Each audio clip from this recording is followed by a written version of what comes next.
सध्याची गरमी इतकी आहे ना, की ते किचनमध्ये उभं राहावंसं वाटतच नाही आणि मग त्याकरिता मी आज काय भाजी बनवणार नाही आहे. फक्त चपाती बनवून देणार आहे शैलेशला. नाही, नाही असं काही नाही आहे.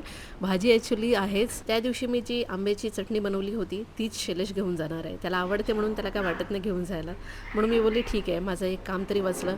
म्हणून मी निवांत आज माझा रुटीन फॉलो करत होती. असं नाही आहे, की मी फर्स्ट टाईम हे सर्व करते आणि तुम्हाला दाखवते. हा माझा रोजचाच रुटीन आहे. फक्त मी दाखवत नाही व्हिडिओमध्ये. फक्त रेसिपीज दाखवते कारण इतका वेळ नसतो आणि गरमीमध्ये तर व्हिडिओ करायला ना अजून कंटाळा येतो. निवांत सर्व कामं होती ना, मग त्यामध्येच मी योहानसाठी पण नाश्ता बनवायला घेतला. तर योहानसाठी इथे विदाऊट शुगरचं मी शिरा बनवते. ह्याची रेसिपी ना योहानच्या पेजवर तुम्हाला मिळून जाईल. तर संध्याकाळी अपलोड करेल, तर नक्की बघा. मग इथे चपात्या वगैरे करून घेतल्या आणि शैलेशचं तर सर्व रेडी झालं होतं, तो गेला होता. मग किचन आवरायला घेतलं पटापट. आज नाश्ता पण ना सँडविचच होता म्हणून काय जास्त भांडी काय आज घासायला नव्हती. म्हणून पटापट किचन आज आवरून घेतलं. नाही तर इतकी ढीगभर भांडी असतात की ती बघूनच मला तर डोकं फिरतं. चला तर मग भेटूया पुढच्या ब्लॉगमध्ये. बाय.